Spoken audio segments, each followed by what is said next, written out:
It is so important to understand this. If you want to influence and help people, here's the key. Success is a doing. You've got to actually do it. Activity is high priority in the life process to try to get maximum benefit out of what we have available. Activity. Now, here's an important question. What is your philosophy about activity? What about hard work? What about long hours? What about full days? If you're doing something, how hard should you go at it? How much time should you put in? Everybody has to develop their philosophy about activity. Just by way of review, let me quote you. Old Testament says, 6 days activity, 1 day rest. That's called philosophy of ratio of activity. What is a good ratio of rest and activity? Old Testament says 6 days of one, 1 day of the other. You say, well, that's kind of old and outmoded. Well, maybe it is. I don't know. Maybe that's too old a philosophy. The old 6-1. Now, we've got it down to 5 and 2. Maybe 5 and 2 is okay. I don't know. If God would have thought of 5 and 2, he might have made it 5 and 2. But we've all got to have a philosophy about activity. Because your philosophy of activity will affect the rest of your life. Not to think so is naive. I've got a good clue on rest. Make rest a necessity, not an objective. The reason for life is enterprise. The reason for life is productivity. The reason for life is to see what we can do with the seasons and the chances and our mind and our spirit, ourselves, to see what we can do. That's what life is all about, to see what you can do. Now, the doing, you've got to have a philosophy on how much time you're going to spend doing. And I've decided that enterprise is better than ease. If you rest too long, the weeds take the garden in the summer. So you can't rest too long. Life doesn't stand still. And the threat of life will start overwhelming the values of life if you just let it go. So we've all got to have a philosophy about activity. Let me give you one of the best I know. Here's what it says. An ancient phrase says, whatever your hands find to do it with all your might. That's a philosophy. You say, well, I'm getting by with half my might. Well, okay, but you've got to decide on your own personal philosophy of activity. Now, this philosophy says, do it with all your might. Do you think there's any value or virtue in that? Well, I don't know. You've got to decide. You've got to weigh this out, right? You've got to evaluate it for yourself and put it on your own mental scales, and you've got to come up with your own answers. How hard should you work? I'm teaching kids now the ant philosophy. The ant philosophy. An ancient story says everybody should study ants, especially lazy people. The ant philosophy. Let me give it to you. It's very brief. Number 1, ants never quit.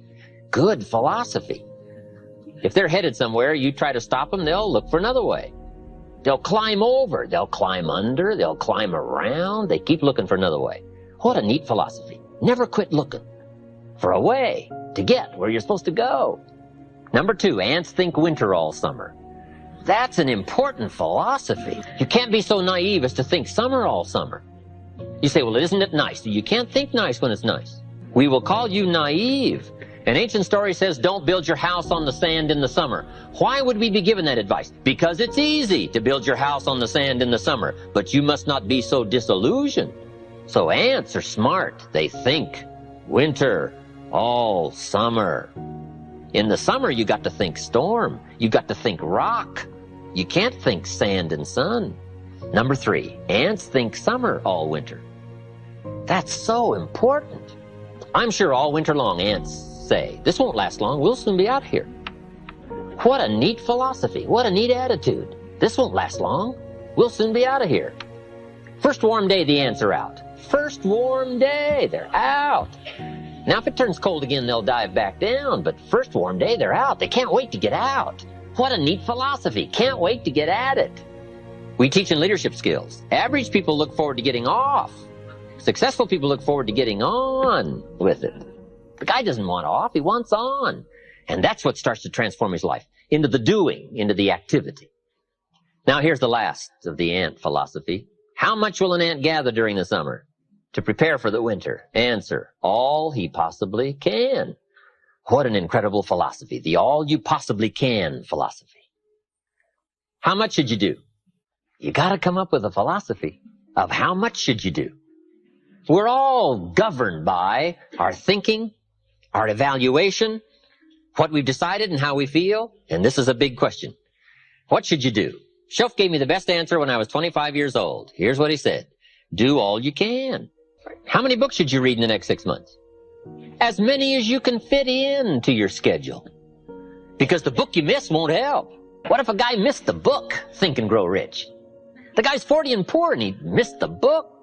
He lived in the right country, but he missed the book. He was a nice guy, but he missed the book. He was very sincere, but he missed the book. He worked hard, but he missed the book. I'm telling you, if you miss the book, no telling what treasure will be missing in your life if you just miss the book. How hard should you work? The ant philosophy. The man says to me, I'm making about $50,000 a year. Isn't that enough? Now, what would be your philosophical answer to someone who says, I'm making $50,000 a year, isn't that enough? He said, my kids are doing okay, and he said, I got my bills paid. So what would you say if a guy says, I'm making $50,000 a year, isn't that enough? I said, yes, $50,000 a year is enough if it's the best you can do. We don't call enough an amount. We only call enough your best. If you're capable of making $500,000 a year and you make $50,000 a year, we call you loser. Now, it isn't the difference between $50,000 and $500,000 that's important. What's important is the full extent of your reach. That's what's important. The only way to feel maximum good about yourself is to extend yourself to the full capacity of your reach, your intellectual reach and your physical reach and your potential and your possibility to do the best you can. What should you do? All you can. How many books should you read? As many as you can. How many skills should you learn? As many skills as you can. How many people should you touch? As many as you can. What all should you engage in? As many things as you can. Why not go to the max? I've got a good question for you. How tall will a tree grow? As tall as it can. Did you ever hear of a tree growing half as high as it could? No. Trees don't grow half. They grow all. Full. They drive their roots as deep as they can, stretch as high as they can, produce every leaf they can. Trees go to the max. Now, why would human beings settle for less than the max of their capacity? Simple answer. They have the power of choice to do so. It gives us the dignity of being human beings called the power of choice. So we've got a couple of choices. Let me give them to you. Here they are. To be all or to be part. Now, this is a philosophical discussion. You can choose to be less than you were designed to be, or you can choose to be all you were designed to be. I'm merely suggesting that you ponder what the all might do for your life in the next 1 year, 3 years, 5 years. If you refined your philosophy of activity and went for it all. So the difference in value is not the amount. If you do the best you can and you make $10,000 a year, we call that enough. If you do the best you can and you make $1 million a year, we call that enough. Enough is not the difference between 10,000 and 1 million. Enough is simply doing the best you can. A group of psychiatrists invited me to come and lecture in Los Angeles. Not too long ago, I thought that was fascinating. I never graduated from college. But they wanted to hear my story, so I go talk to the psychiatrists. Then in the middle of my talk, I had the audacity to say, ladies and gentlemen, let me tell you what I think most messes with the mind. They said, what do you think most messes with the mind? I said, I think it is simply doing less than you can. Messes with the mind. It causes all kinds of psychic damage, I think. Simply being less than you can be. Doing less than you could do. Trying less than you could try. Doing it with less enthusiasm than you could. I think it somehow damages the mind. It damages our self-image. Because here's what I've discovered happens. The minute you turn this around and start extending yourself, it isn't the value you get from extending yourself that's the greatest value. It's how you feel about yourself that's the greatest value. Because, see, it's not what we get that makes us valuable. It's what we become. And part of becoming is to see what all you can become. See what all you can do. See how much you can earn, how much you can share, how much you can start, how far you can reach, how far you can extend your influence. Now, that kind of commitment to philosophical thinking about attitude and about activity, we call this the potential for life change.